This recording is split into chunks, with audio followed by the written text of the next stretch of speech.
Thank you. Thanks, Gigi and Benji and Ben for inviting me. I'm really excited to talk to you all tonight about this subject. As Gigi mentioned, my job these days is mostly I work as a cultural historian. I run an organization now up in the Bay Area called New Lair House, which is a Jewish educational organization. And for the last 15 years, I lived in Los Angeles, where I ran another organization called Yiddishkeit, which was a Jewish cultural history organization as well. And tonight, I'm going to talk to you about, I guess, about 130 years of history. I'll try to do it as condensed as possible. I also my whole family is a Habonim family. My partner, Nomi, who's on the call, and my daughter, Tomek, all are from Habonim. I think my brother-in-law, Daniel, is also on the call. He also worked at Gilboa. So we have a long-standing connection with Habonim, and as you might see in tonight's presentation, not my family, but their family have some deeper connections to some important figures in socialist Zionism who will be helping to tell the story that we're going to learn about tonight. But before we get started, I would love for everybody to consider a question that I'm going to ask you. And then when I count down from 3 to 1, I'd love for you to drop an answer to my question in the chat. So my question is, and it can be yes, no, kind of, maybe. It can be an answer. You can answer however you want. But the question is, do you know why Habonim wear the blue shirts? Do you know? Don't write it, don't hit enter yet until I tell you to, but type an answer. Do you know why Habonim wear blue shirts? And when I count down from 3 to 1, you can hit enter at the same time, and then we'll see what everybody has to say. Do you know why Habonim wear the blue shirts? 3, 2, 1, hit enter.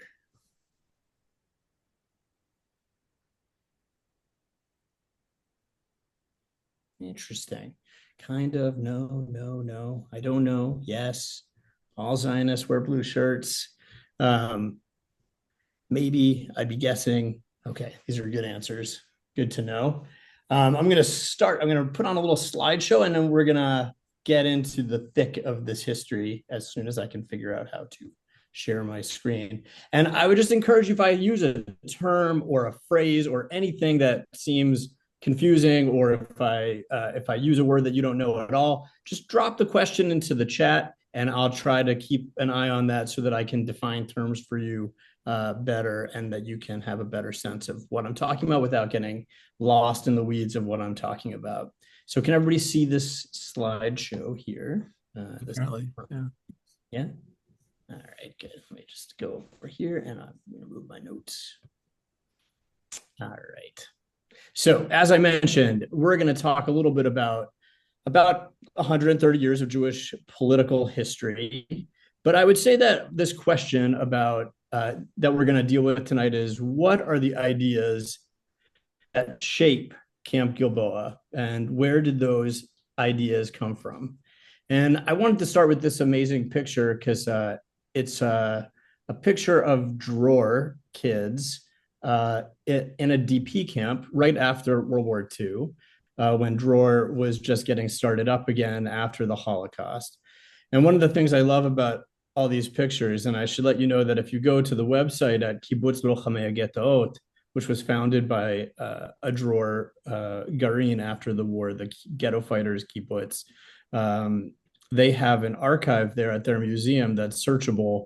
And if you just type in something like Dror, they have over 5,000 photos of kids of different ages doing just of Dror kids. Or if you type in Habonim or any youth organization, it's got thousands of these photos, and it's an incredible resource for anyone who's interested in the long history of this.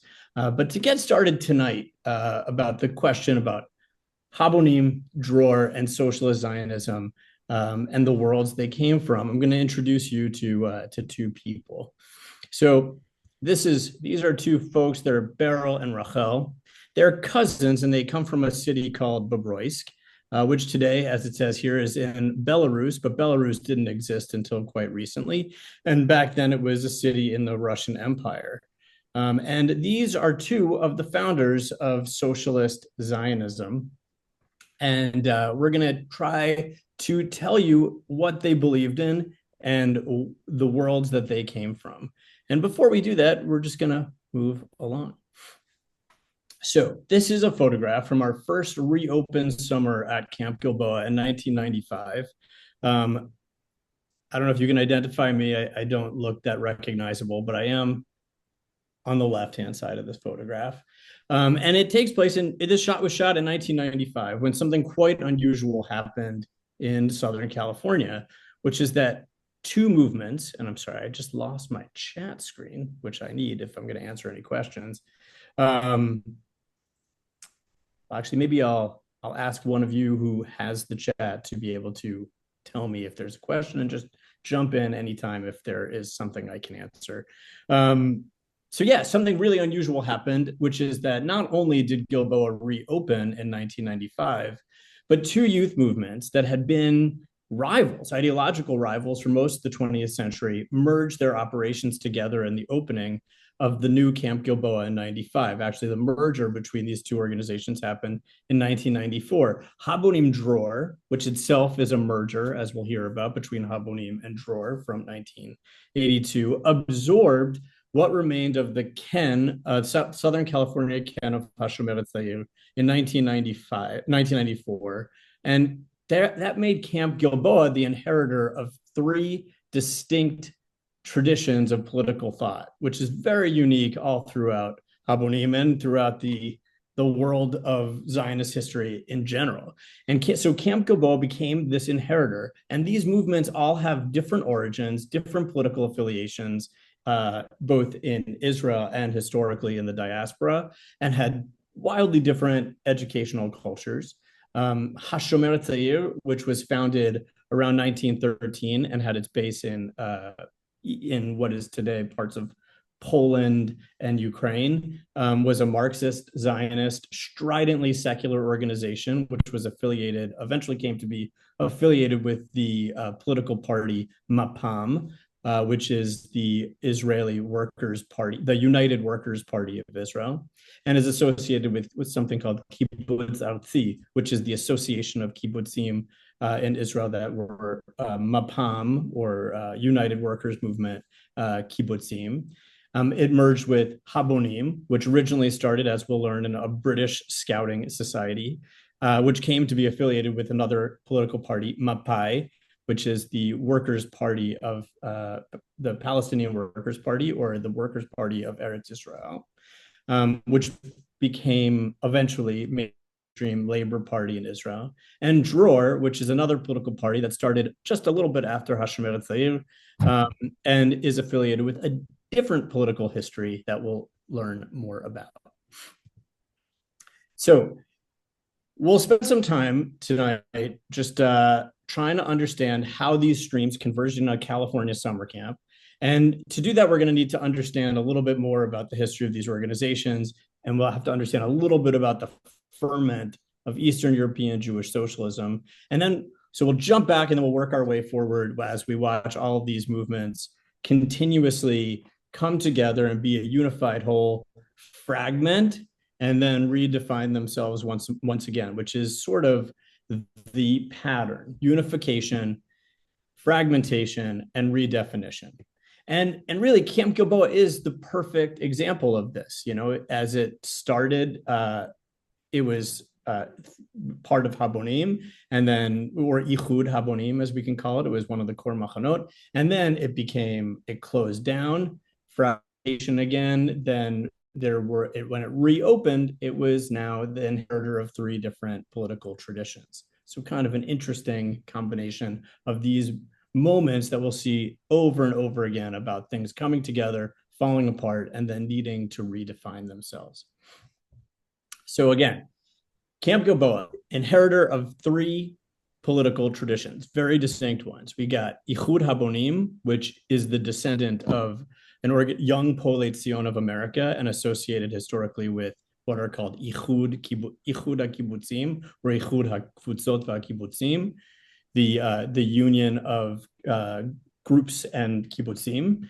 It is also part of Dror, which historically was called in Yiddish Freiheit, which means freedom, and an organization called Hechalutz Tza'il, and was associated historically with a kibbutz association called Kibbutz HaMeuchad.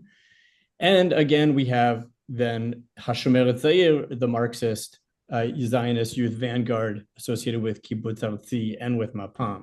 So the question, I guess, that we have to ask is, what is this thing called labor Zionism? What is socialist Zionism, and where does it come from? And we're going to take a look at a couple of the figures who are our major thinkers behind Habonim. So here are three of them. There's a lot more than three, but here are three really important ones. And all of them were born in the Russian Empire, in the Pale of Settlement. And they, when they were born, the Pale of Settlement, this area that was historically part of the Russian Empire, I now see the chat, which is very exciting. Yes, all of them do have amazing hair, but I won't comment about that in the future. It was the largest Jewish population in the world. More than 3/4 of the population of Jews in the world lived in what is today the Russian Empire and the Austro-Hungarian Empire. A huge, huge population of Jews lived there, the vast majority of Jews in the world. And in the period when they were born, they were dealing with real terror in the Russian Empire. For centuries, life in that region had actually been not too terrible. Jews entered that space, were invited to the Polish-Lithuanian Commonwealth in the 14th century. That's a whole other story that I won't get into, and lived for centuries in relative peace and prosperity in Eastern and Central Europe. But the modern world brought poverty, violence, and a lot of horrible things, especially to the Jewish community living in the Pale of Settlement, and including economic restrictions, residential restrictions, and actual physical violence organized and allowed by the government in the form of pogroms, organized semi-official riots against the Jewish community. And these things caused a real existential crisis among the Jews of that region. And sometimes we talk about that there are three major responses to that kind of terror and crisis of Jewish life falling apart in the second half of the 19th century. We have a general form of socialism that takes everybody by storm. And that one response to this kind of political and economic terror is what we call Bundism, or the idea that Jews can work towards a socialist life in the places where they live. They're famously called, their motto is famously known as Doekite, which means here-ness. That is to say, they believe that a socialist culture could exist here, wherever Jews lived en masse, here in this case being Eastern Europe. Another response was political Zionism, started by famously started by Theodor Herzl, who advocated a creation of a nation state, and then a kind of an alternative synthesis of these two ideas, which would be political Zionism and radical socialism together, which forms labor Zionism or socialist Zionism. And we're going to look at three of these major figures who advocated for socialist Zionism and were some of its greatest writers and thinkers. So the first one we'll look at is this guy over here, Nachman Sirkin. And he was born in 1868 in Mogilov, which is also today in Belarus. You'll notice a trend of where a lot of these people come from are rather close to one another, and many of them are actually blood relatives of one another. Nachman Sirkin was born in Mogilov, and his famous book, which he wrote in 1898, is called The Jewish Problem and the Socialist Jewish State, which was published, as you can see, actually in German, not in the language of most people of this region, which would have been Yiddish as the first language of the Yiddish masses. One of the ideas that he proposes in this is that only a socialist Jewish commonwealth can solve Jewish oppression and class exploitation. And he believed very strongly in this idea of ethical socialism and in cooperative settlements. And his book was extremely popular. It was printed time and time again, translated into Yiddish in a condensed form. It traveled with immigrants to America and all over the world. His book, The Jewish Problem and Socialist Jewish State, is extremely influential. The next person we'll look at is this guy, Berborachov, who was born in Poltava, not too far away, but in today's Ukraine, and died quite young in 1917 during the year of revolution. And he's considered to be sort of like the great he made up the whole system where we can think about labor Zionism, and he gave it its classic Marxist framework. He believed that Jews had what he called an abnormal class structure. That is to say that traditionally Jews were not part of the peasant class and they weren't part of the ruling class, but they occupied roles as middle people in the European model. They were not serfs, they were not peasants, they weren't landlords, but they often managed the estates of landlords. They had a particular, often troubled relationship with the local peasantry. That is to say, farmers and people doing physical labor in the places where Jews lived. And he believed that this weird structure prevented Jews from having a normal type of class structure and revolution. And he believed that only when a proletarian revolution could only become possible, and if we reconceive of the way that Jews had a class role, that they become workers themselves in a more normal sense and have a genuine proletarian revolution for Jews. And his framework becomes sort of the theoretical backbone of an organization known as Poale Zion, which we'll talk a lot more about in a little bit. Let's move on to the next guy. This is Berel Katznelson, who was born in Bobroisk, which is part also of not too far from Mogilov, about a half an hour drive from the town of Mogilov. And he was born in 1887. And he's less of a theorist like guys were, and he's more of a visionary, a practical visionary. He moves to Palestine in 1909, and he arrives there, and he becomes a really successful writer, organizer, and institution builder. And his basic belief is in an idea of constructive socialism, that a new society would need to be built through daily labor.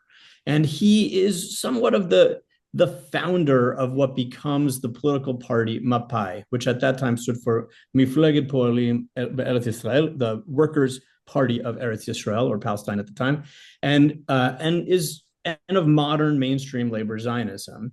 And one of the things that distinguishes him from these other two is that he's really a doer in contrast with Sirkin and Borchov, partly because he ends up going to Palestine, unlike the other two, although maybe Borchov ends up there, but only after he died. They actually moved his grave from Ukraine to be right next to Berel Katznelson's grave in 1964, after he died in 1917. So he did make it, but long after he had died. The thing about Poale Zion, which is part of the structure that these three thinkers really led to the founding of, Poale Zion becomes the main socialist Jewish Labor Party, and it becomes the main Jewish Socialist Labor Party in the United States as well.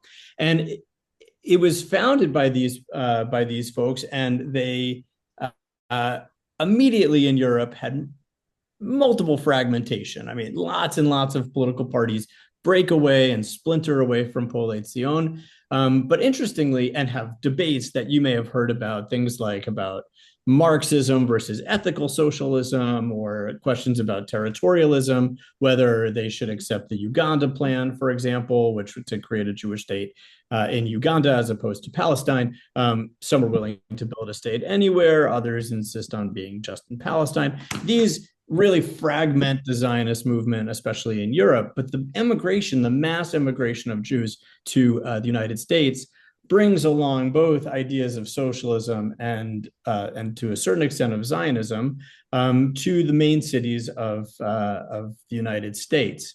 And one of the things that is unique about Poale Zion is that it manages to stay unified even when all these other groups keep fragmenting. So one of the questions that I ask here is like, why were they able to stay together? And part of the reason is that in the United States, Zionism, up until fairly recently, historically, Zionism is a quite small movement.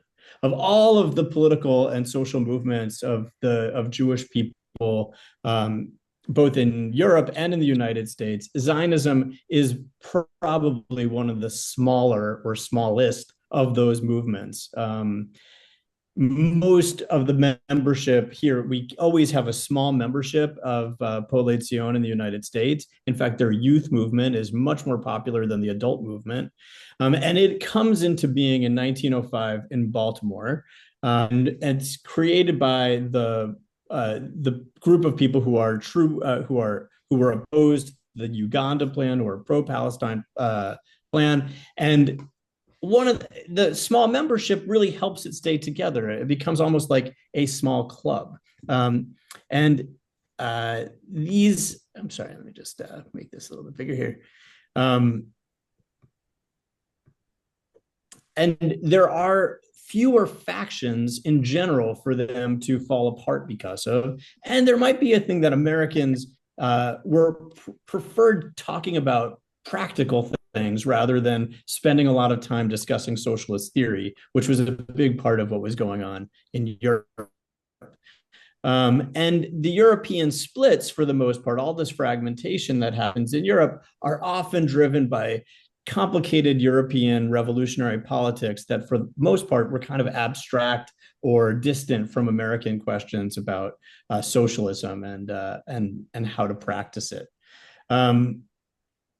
Now, if we move, and then we can see here one of their great posters, and you can see one of the important aspects of Poale Zion, especially in the United States, is that this is a Yiddish-speaking movement for the most part.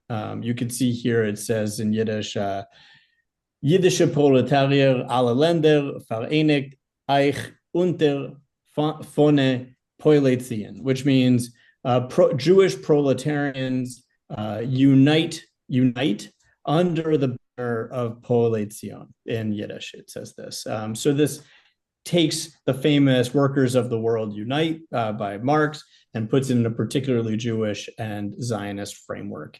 And you can see here, we got even like a little hammer and a sickle that these guys are carrying. These are really revolutionary ideas that are being discussed among Poale Zion. And Poale Zion is a complex organization, and we can talk a little bit about it later, but for the most part, there's an adult political wing. There's a women's auxiliary branch, which spins itself off into an organization called Pioneer Women, or Na'amat.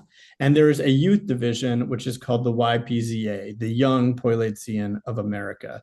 The Young Poale Zion Association Alliance, Young Poale Zion Alliance, which is the youth movement of the Poale Zion. Now, meanwhile, in England, we have other things happening. And we have this guy up here, whose name is Wellesley Aaron, who this picture is taken around 1924 when he was a student at Cambridge University and a member of the Cambridge Athletic Club.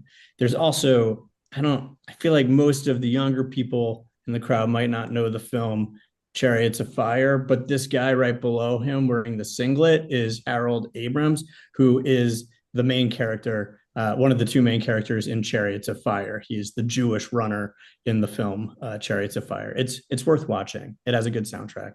And he was in the athletic club with him. And part of what Wellesley Aaron was interested in was actually quite a lot about sports and scouting. And he ends up creating this, joining together with the popular British organization called the Jewish Lads Brigade, which was focused on the Anglicization of Jews that were considered to be foreign in Britain, and making them British, but British and Jewish at the same time. There was a lot of anxiety in the 1920s about being doubly loyal to both, like that there was a complaint about dual loyalty amongst the Jews.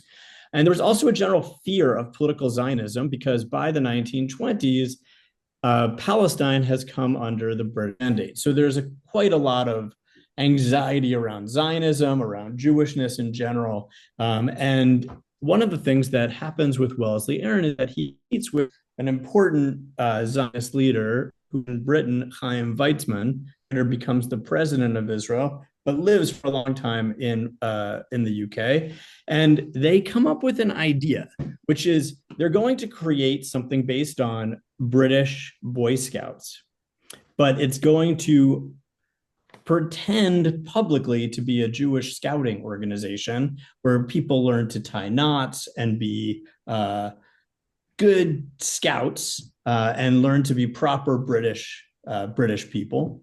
But secretly, they're going to indoctrinate Zionism into these kids. And this is called the Trojan horse approach that they adopt, which was genuinely to create an organization that was looks like a regular, everyday, non-political organization, respectable British youth organization with scouting. It's cultural, it's not political, but in fact, it is going to have a political bent to it.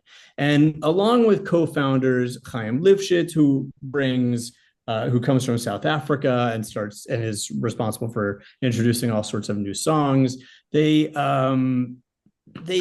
organize themselves and start teaching Hebrew as well as Jewish history, songs of the all of the around 1929, when Wellesley Aaron really creates this organization called Habonim, and it's politically neutral. At least it seems to be politically neutral, and it's built on building very quietly a Zionist consciousness amongst these kids.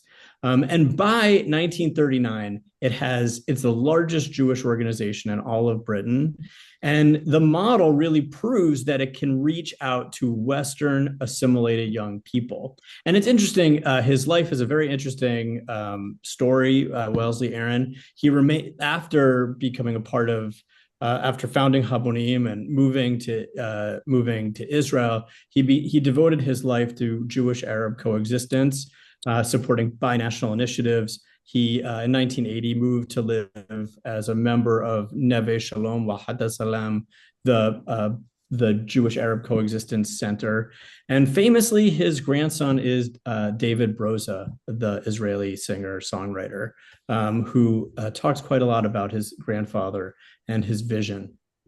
Some of the things that you can see here that were part of the original Habonim handbook are the original symbol of the youth movement, which shows a picture of the large greater map of mandatory Palestine, palm tree, the words Habonim, a bet for the Bonim. And you can see they have uniforms that are like scouting uniforms with headgear whenever necessary. You should wear a Navy beret, which is still good advice. A Habonim Navy kerchief and woggle, a blue Habonim shirt, but not the famous blue Habonim shirt just yet, with the two patch pockets and a button over flaps and epaulets. All of this stuff was part of the scouting movements. And here's the uniform for the Bona. So you can see some of those weird little things that are in the original Habonim Scouts Guide.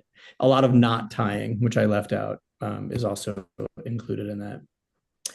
But back in the United States, we have a whole other thing happening. The young YPZA, Young Poale Alliance, is really struggling, and they don't have a lot of members. The organization is kind of associated with its parents who are Yiddish speaking and unassimilated. They're kind of falling apart as an organization, and really feel like they need to do something to, put some more life into what's going on in YPZA. And they see what's happening in Habonim in Britain, and they think one thing we should do is rebrand. And we should rebrand in the similar way that Habonim in Britain is rebranded, and we will create an exciting Trojan horse method where we'll look like we're doing great camping and fun activities, and we will also indoctrinate youth with the pillars of socialist Zionism. And they go to the convention, and this becomes part also, I think, of a Habonim tradition of having conventions in freezing cold places for a winter seminar. They are in Buffalo in December of 1935, where they make a decision, and YPZA decidedly votes as a youth organization to rename themselves Habonim and to do all sorts of other things that are quite revolutionary. And this really becomes the model for what we end up practicing in Habonim as revolution, or the Revo. Part of what they do here in Buffalo is adopt a convention, at the convention is adopt a resolution to first rename themselves Habonim. They also believe that it's important to make sure that adults don't get any decision-making power in the organization. Now, keep in mind, this is 1935, so maybe this is the generation of your grandparents or great-grandparents. They make a vote that no one over 25 gets a say in the youth movement anymore, because it's a youth-driven movement. They also say that there should be no adults at their camping facilities or at their Ken meetings. That's an important distinction, that the parents are not supposed to be a part of this, that it is a youth movement and it is just for the youth, and that at the age of 25, you are no longer youth anymore. And this is actually a principle that I think had kept for a very long time in Habonim. Habonim historically was tremendously centrally youth run, without any adults making in any decision-making body, and that no resolution or idea or proposal that might come up at the Veda, at the convention of the new Habonim, would have any influence by any adult whatsoever, that this was only for youth, which was an important concept. The next thing we have that happens after 1935, and I'm sorry, I forgot an important part. YPZA votes to become a full Habonim and fully youth movement, and they bring this to the platform of the Poale, and the parents surprisingly vote it down. And they say that Poale kids will not have their own youth organization. They will remain the Poale youth, and they will not have a new name, and they will not be allowed to have decision-making. And the kids say, sorry, that's what we're doing. And they meet the following year and dissolve YPZA and fully dissolve it as a youth organization and reform themselves as Habonim.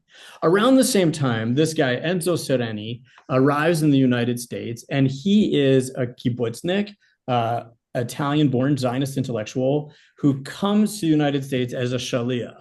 I don't know if we have shlichim on the call, but generally, and no offense to any who might be on the call, generally shlichim, when I was up, don't have a great impact on the chanichim. But Enzo Sereni was unlike that. He actually stood by the former the Young Poale Alliance, and believed that they should, in fact, progress to creating their own youth organization, and that they should mobilize themselves into a real, true revolutionary movement. Enzo Sereni is a really interesting person. He spends a year and a half in the United States, also travels around the world. He volunteers to be a paratrooper during World War II, and with the group of famous paratroopers, including Hannah Senesh and others. And he is captured, and he is eventually executed at the concentration camp at Dachau. But in his time, he really managed to motivate quite a lot of Habonim youth. Machanot and Srifim were named after him.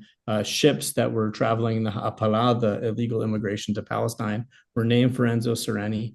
He was a really important figure who many people don't remember today.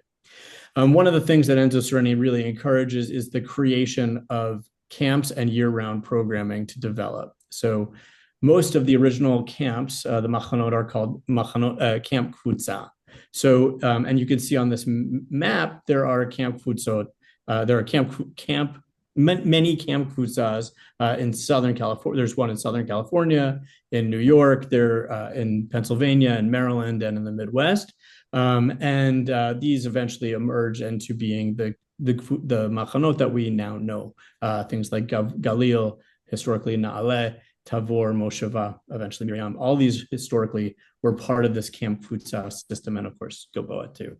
And year-round programming progresses in the Kenim.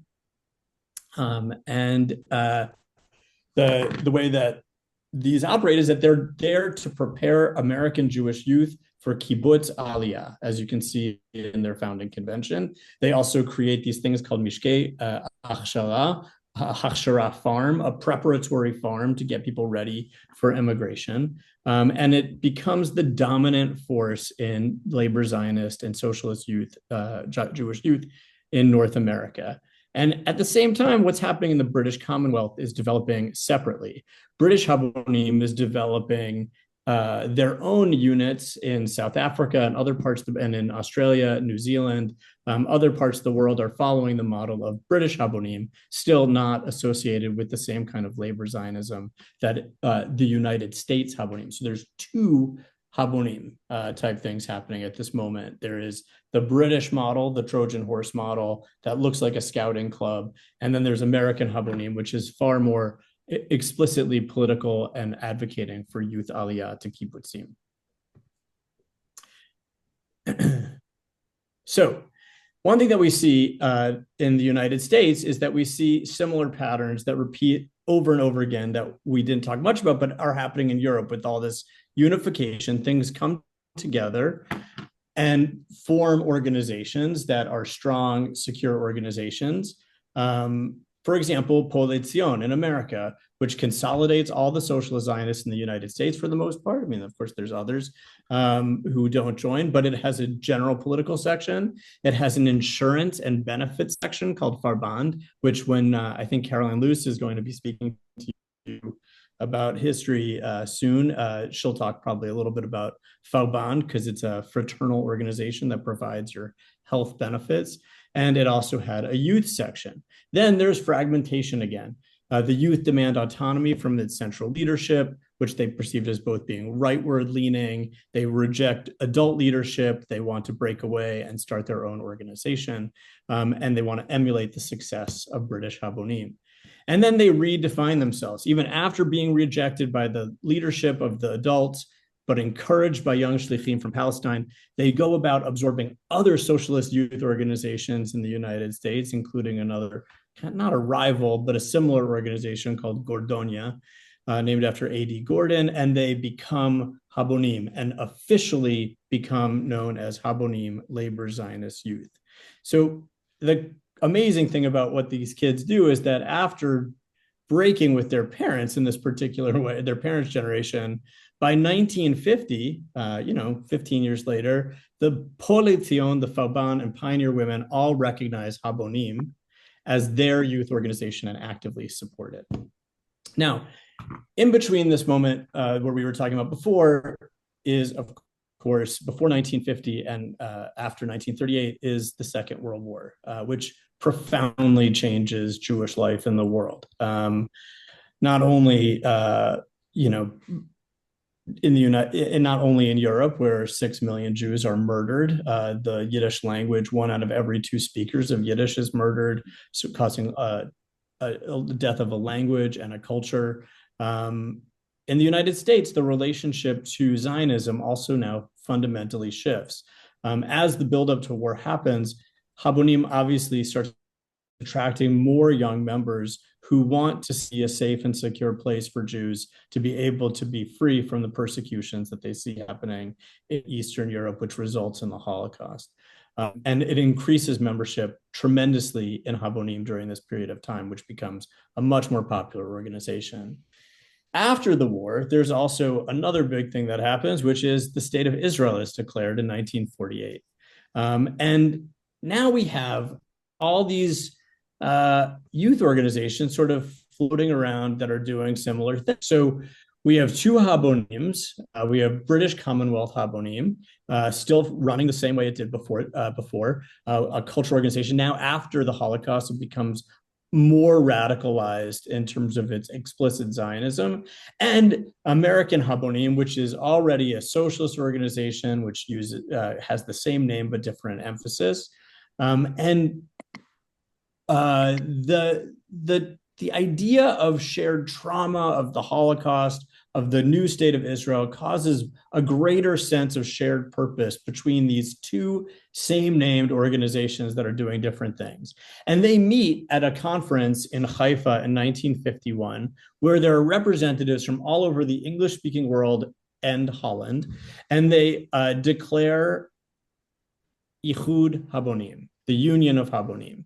And it's at this conference in 1951 that they put out a book with standards of what is the Sema, what is that's so on the screen we have the symbol of Ichud Habonim. They make a commitment to also have a uniform, which here is defined as a specific type of blue shirt with a red sroch string that holds it together. That becomes the symbol of Ichud Habonim. Other youth organizations, including Hashomer Hatzair and Echarut Hatzair, all have blue worker shirts, but the color of the sroch of the string and the whole way that they operate, the whole uniform. In fact, they don't have to wear a uniform. It's really just the blue shirt is the important thing.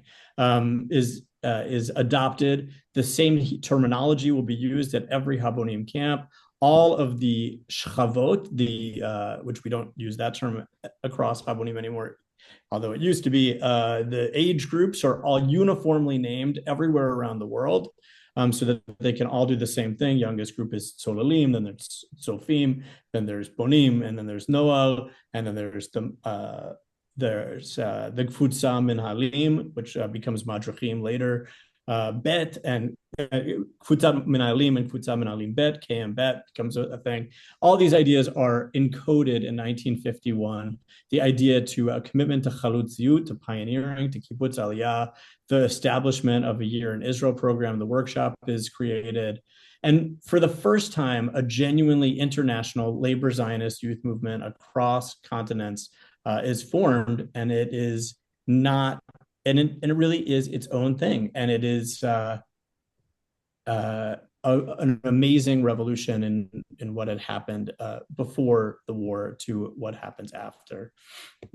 Here's about the red shirt.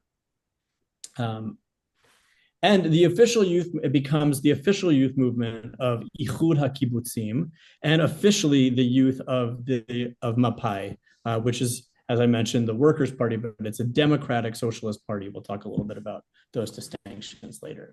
So what does it mean to be the youth movement of something called the Ichud HaKibbutzim? So this is another complicated moment of unification, fragmentation, and redefinition. Originally, there were 2 major federations of kibbutzim, and each were associated with its own political party and its own youth. So the 2 main organizations of kibbutzim are HaKibbutz HaMuchad, the United Kibbutz Movement, which is the central, oldest, and largest one, and they're associated with Mapai, the dominant ruling party of the state, what becomes the state of Israel.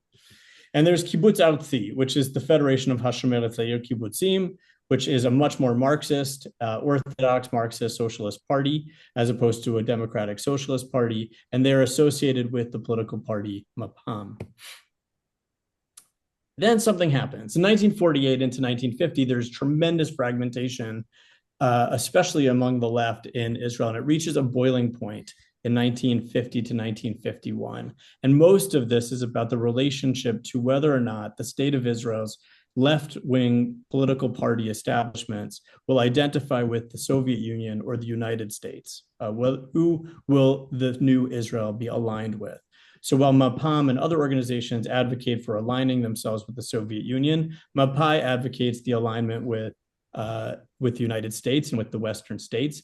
And this leads to a major split that in Israeli history is called a pilug, the split. And one of the results of this is that a breakaway group from Kibbutz HaMeuchad, which has a lot of contested ideas, comes into being, and they call themselves the Ichud HaKvutzot VaKibbutzim, and it breaks away from the Kibbutz HaMeuchad in 1951 and pledges its support for the non-Marxist, Western-leaning Mapai. And that organization then becomes the one that Habonim becomes the official youth of. And this happens partly because their conferences that declare their own existence, Ichud HaKvutzot VaKibbutzim, their conference declaring their existence happens in September of 1951, the same moment that World Habonim joins together to become their organization. And they all come together to form Ichud Habonim, which supports the Ichud Kibbutzim movement, even though it is now a smaller breakaway movement. And Kibbutz Artzi remains Kibbutz Artzi. So what is Dror? Because we talked a lot about Habonim, and what is its membership? So this is a guy named Yitzchak Tabankin. He's also cousins with those first two people, Rachel and Beryl. And he comes from Bobroisk, just like them. And he is a figure who moves to the left of Beryl, who is establishing quite a lot of interesting organizational things in Israel or in Palestine when he was active. He then eventually moves far to the right in the 70s and 80s, but we're not going to talk about that period of his life. It is far less cool than when he looked like this guy. But he did found a political movement in Europe called Achdut Avoda with Beryl, and he helped organize its youth movements throughout Europe. And the main movement that Yitzchak Tabankin worked with was Echalut HaTzair, the young pioneer, and an organization called Freiheit, which, as I told you, means freedom, which in Hebrew is called Dror. And in the 1930s, Hachalut HaTzair and Freiheit merged together to form Dror, or Dror Olami.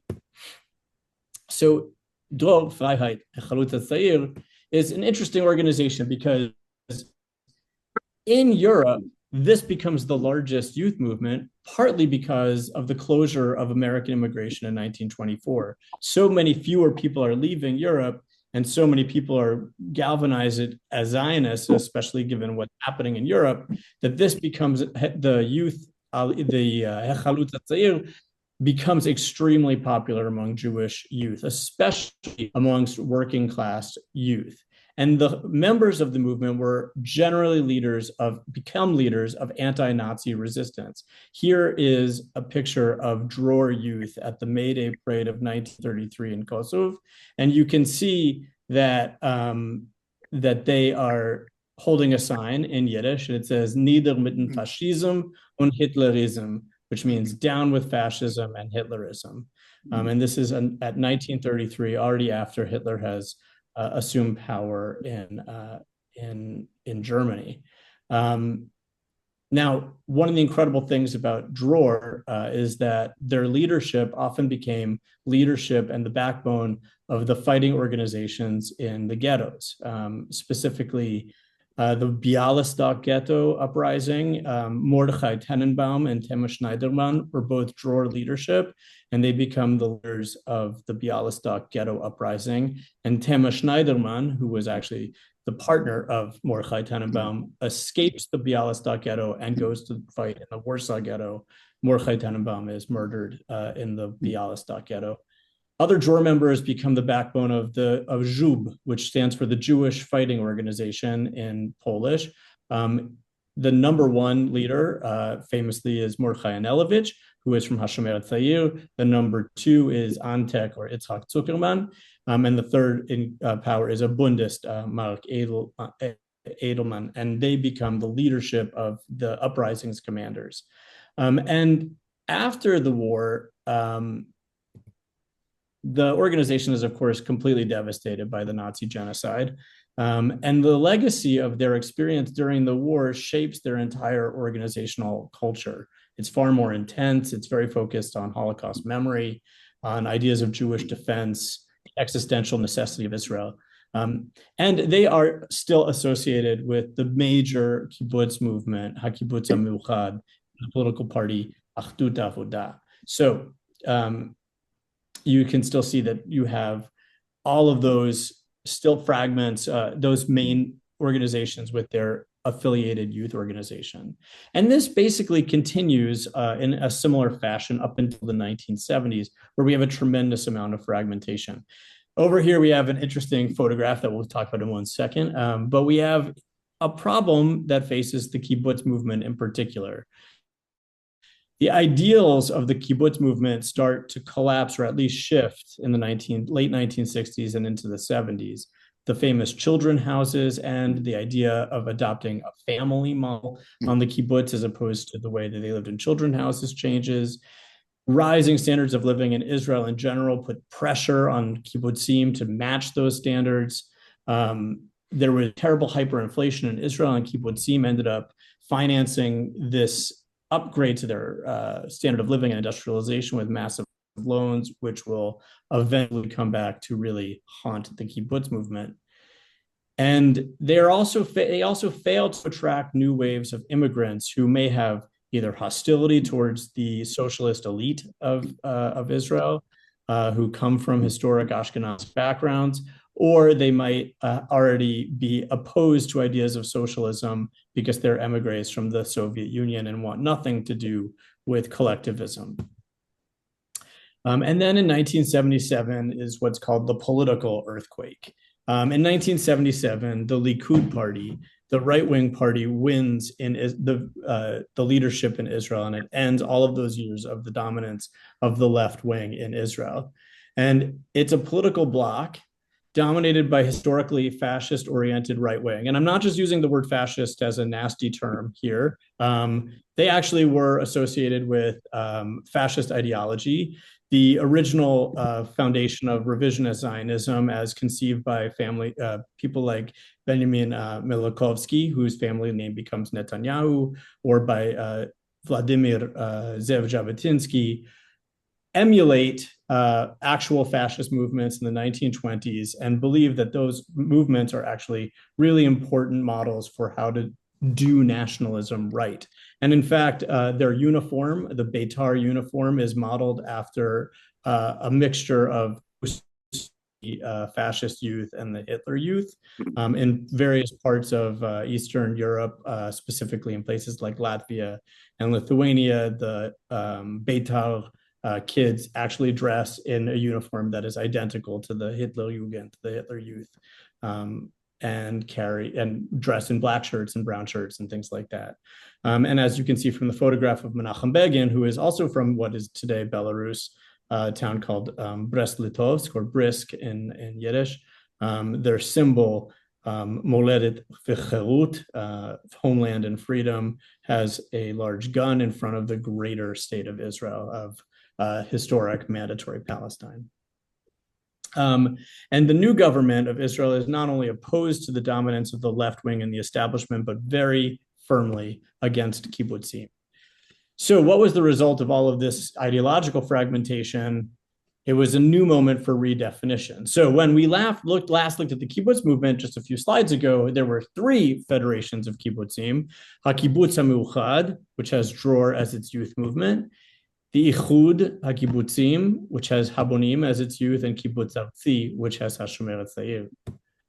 And here we have a new merger forming, a new definition. So Kibbutz HaMeuchad and the Ichud HaKibbutzim join back together and form something new called Takam, the United Kibbutz Movement, which rejoins these two organizations in 1979 and urges from their headquarters in Tel Aviv that their associated youth organizations also merge so that they can have a united shlichut to these places. And this merger is announced in 1980, and the merger between Habonim and Dror is formalized by 1982. And the name preserves both identities. And they have very different historic camp cultures. Dror is in 1982, 83, very afraid of being swallowed up by the larger Habonim. But for the most part, it runs as smoothly as can be. They merge together and we get Habonim Dror. And still there is Kibbutz Arutzi, the movement of the Mapam associated Hashemeret Thayer.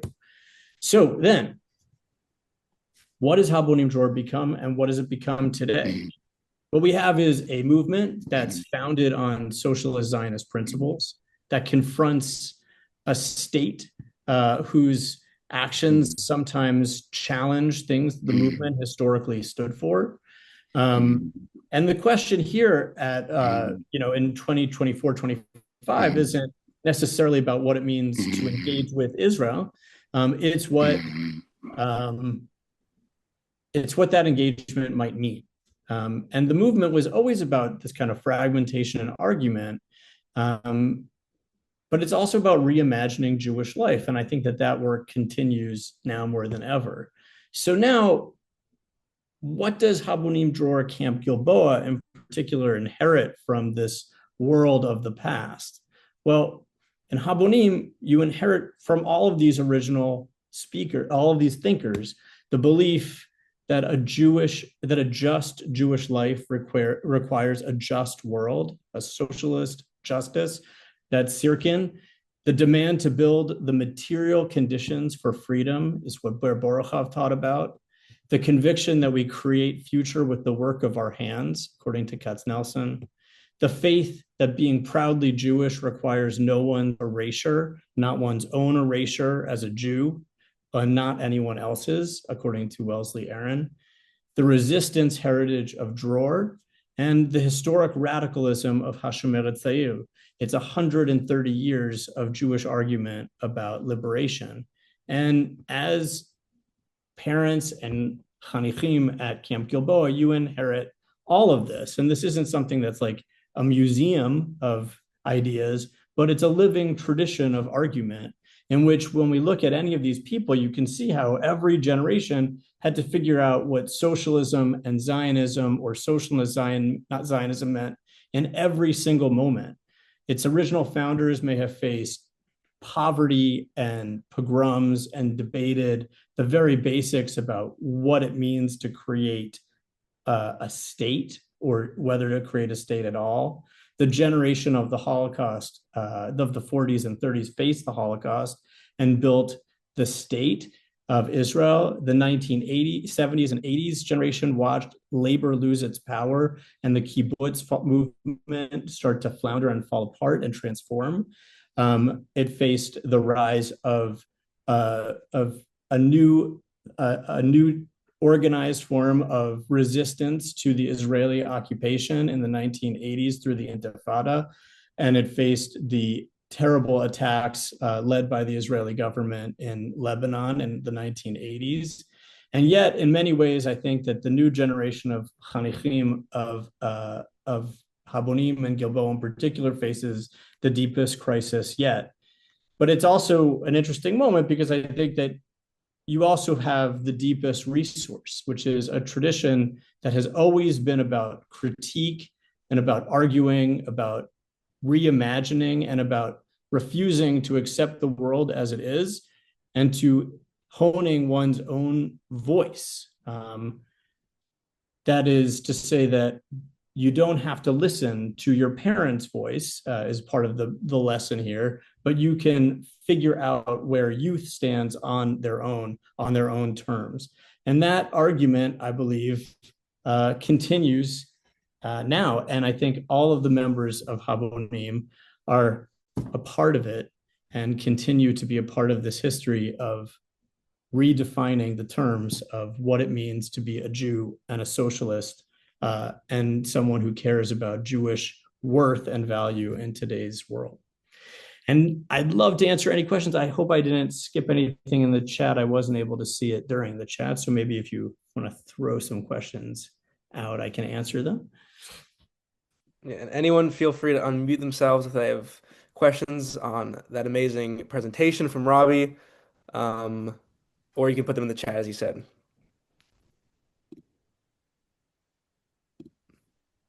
So let me take a look at some of what you got here. Yes, in fact, it is very much like the Popular Front, the People's Front of Judea and the Judean People's Front. That's very true. It is always surprising to find out about the uniform of the Beitar that they actually did. You can find lots of pictures of them even on the Lochamei Agetot website of people dressed in Hitler Jugend uniforms as part of Beitar, as well as if you wanted to look up their anthem, for example, which calls for the creation of Badam Uvayeza in blood and by force. We will create a new Geza, a new race. We'll create a new race, a race that is cruel and proud. Is their anthem, and it is still the Beitar anthem today. The idea of creating a cruel and unrepentant and new race of people is still the anthem of their political movement. Let's see what else we got here. Did Dror have a network of camps in North America? So Dror had camps in North America. I don't know if there were any. It says that there's 3 more questions. I can't see them, but yes, Dror had some camps that were small, and they had various Ken activities. They had a camp in upstate New York that was small. The 2 main Dror camps were the Canadian camps. One was called Revivim and one was called Kisufim, and they were in Ontario and in Montreal and in Quebec. Quite far away from one another. They formed in 1963 a new machaneh called Gesher, and it was named Gesher so that it would be a bridge between Ontario and Quebec, is why it was called Camp Gesher.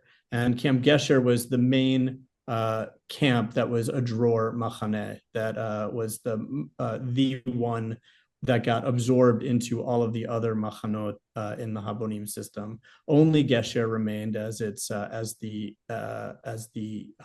Dror machaneh.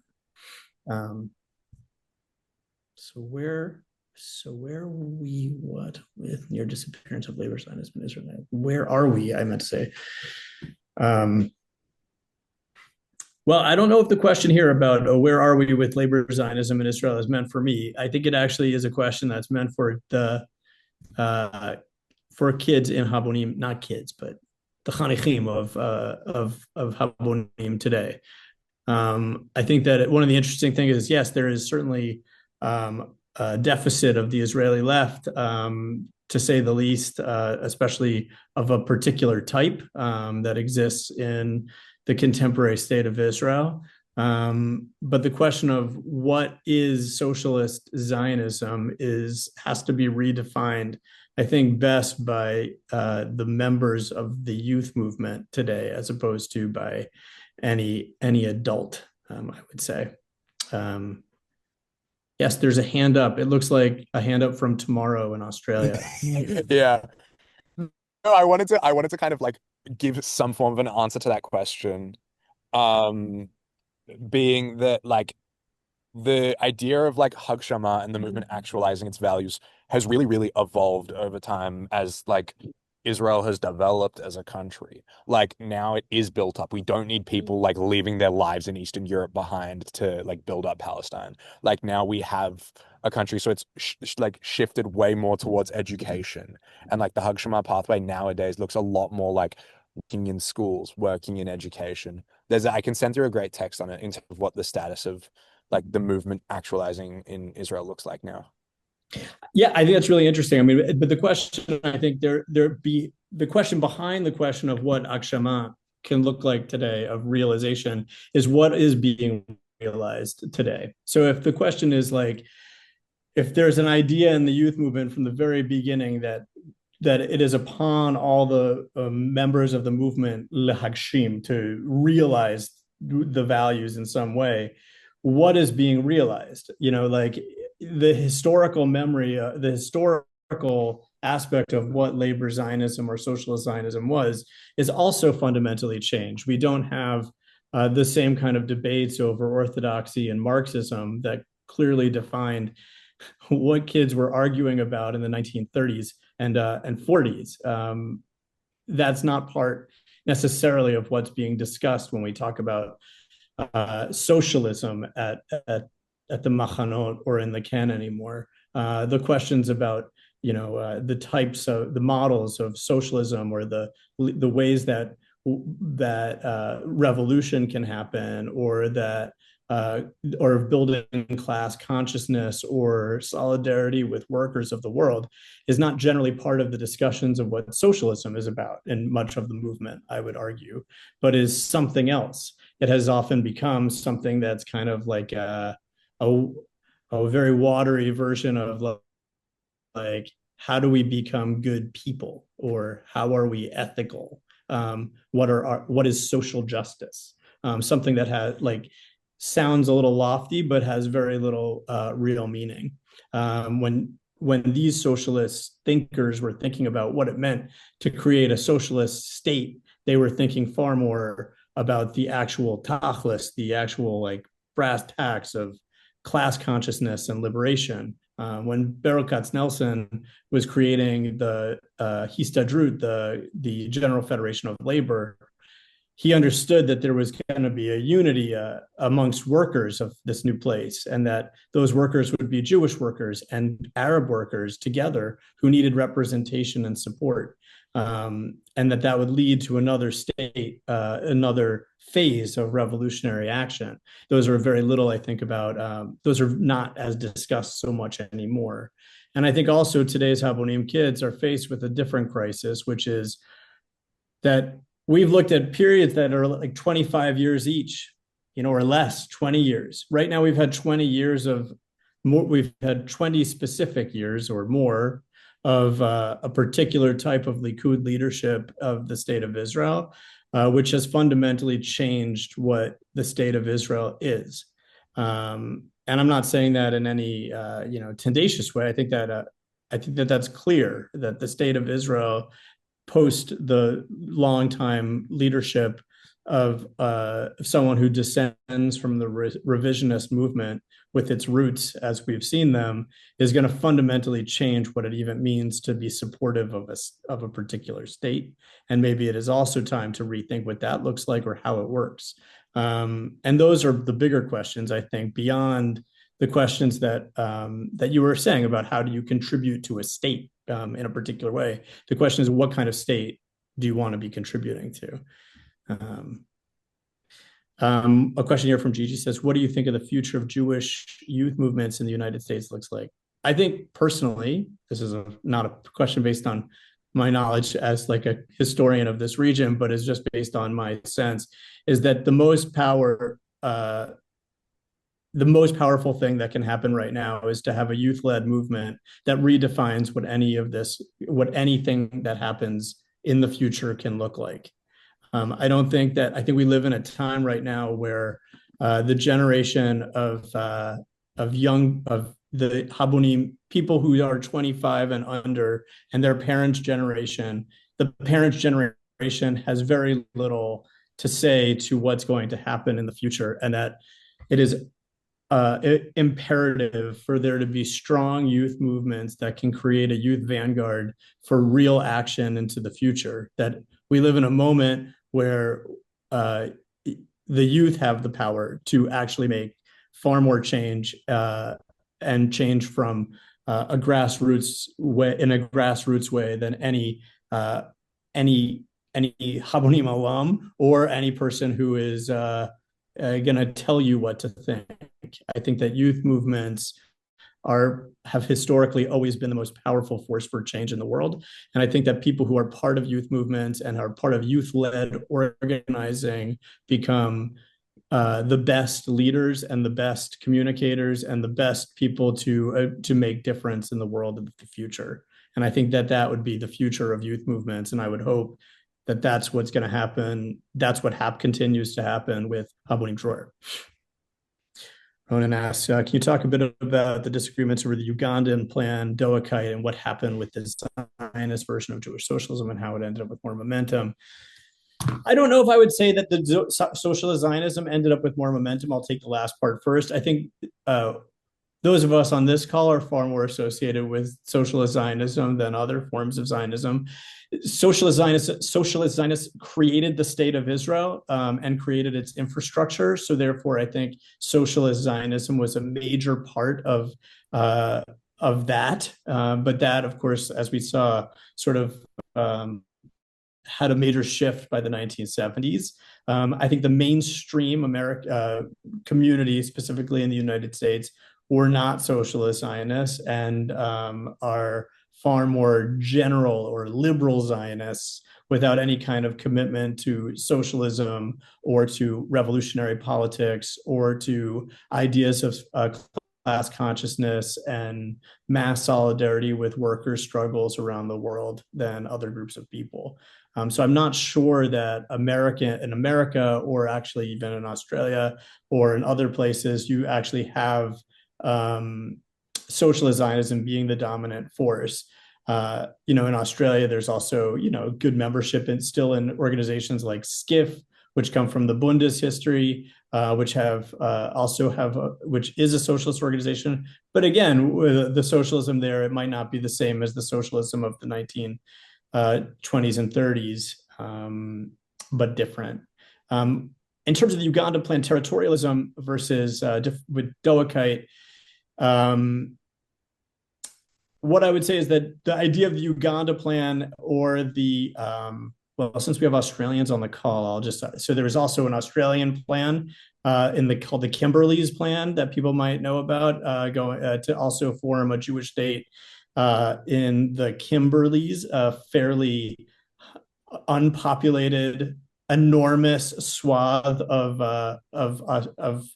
I guess, is it in the Northern Territory? I forget which state it's in, but Northern Territory, I want to say.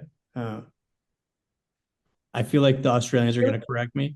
It was in Western Australia. Western Australia, but you have to fly to Darwin to get there. That's why I got mixed up. Yeah, Northwest. You have to fly north. So, but it was an enormous piece of land, and that was also a part of the territorialist movement, was potentially forming a Jewish state in the Kimberleys, as well as Uganda. These were voted down by the vast majority of Zionists of the day in the early part of the 20th century. Doakite Bundism has its own unique history, and I would say that Bundism and socialism of the local variety was largely murdered. Not that their ideology was proven to be wrong, because I wouldn't say that the murder of an individual makes their viewpoint wrong, but they were largely murdered in the Holocaust, and because they did not believe in immigration and believed in creating a better society where people lived.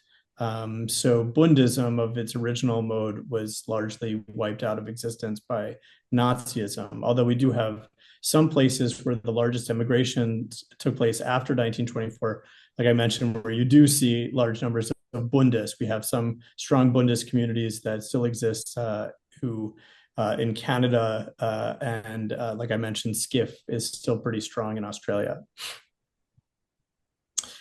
Is there any push by kibbutz youth to get Likud out of power? I can't answer questions about the contemporary politics of kibbutz youth, as I don't know what's actually going on a day-to-day level at all on the kibbutz. I can tell you my own experience from a long time ago, which was that the kibbutz long ago had ceased to be a real bulwark against a rightward drift of the state of Israel, and I don't think that. And I don't know, and the political movements where you have a movement like Demokratim now in Israel, which is a force that's that puts together a broad band of the center left, has a tremendous amount of power. And I'm not sure, to be honest, what kibbutz youth remains on kibbutz. And I don't also know how much this is not a subject that I know really anything about outside of my own personal experience on the kibbutz when I was on the 42nd workshop. So that was a long time ago.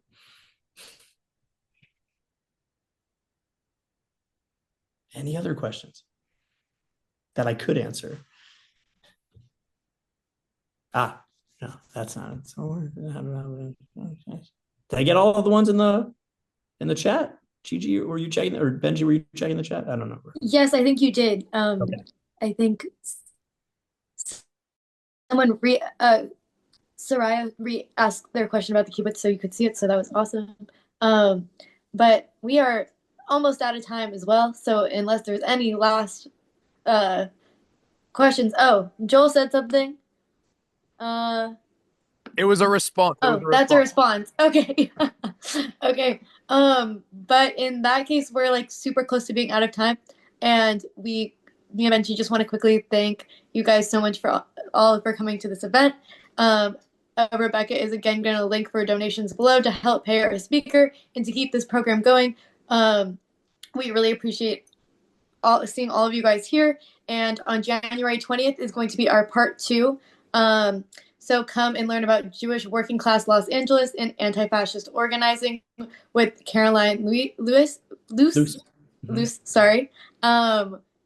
It's going to be awesome. And something that we wanted to ask is if you had an amazing time here, which I think that everyone did, try to bring someone with you next time. Sebet, bring your friends.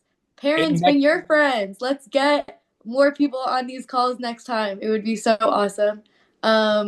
We really appreciate all of you guys being here. Thanks so much. Oh, can I just say one thing? Yeah.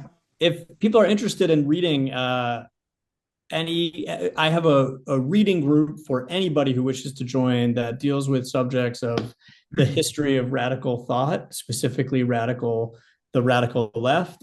We have a radical reading circle that meets 3 Wednesdays every month online. We read short essays and then talk about them.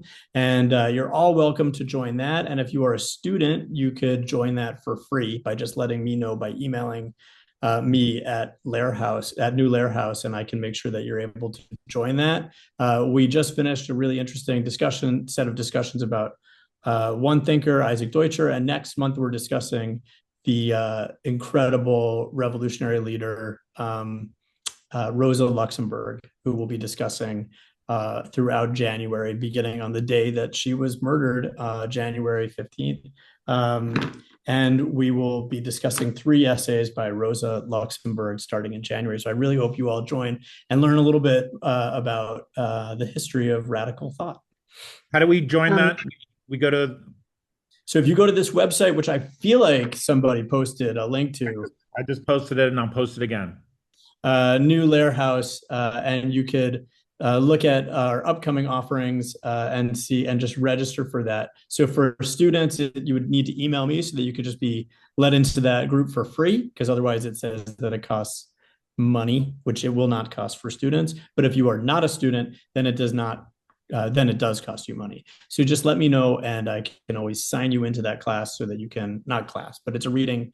It's definitely not a class. It's much more of a group read of interesting revolutionary text. So I welcome you all to join that and immerse yourself in the history of the left. That's awesome, Robbie. Thank you. There was one more question that came into the chat as we were closing out from Daniel asking about Rachel Katz-Nelson's influence and role. If you want to say a few minutes about that before we close. Yeah, so Daniel, your cousin, Rachel Katz-Nelson, was born in Bobroisk, and she was highly involved specifically in developing Na'amat, was part of her, and she was the director of that in Israel for many, many years. She was an incredible writer and journalist, and wrote essays and editorial pieces for newspapers, as well as was a leader of the women's auxiliary movement of labor Zionism in Na'amat. And she was Beryl Katz-Nelson's second cousin and was from the wealthier side of your family.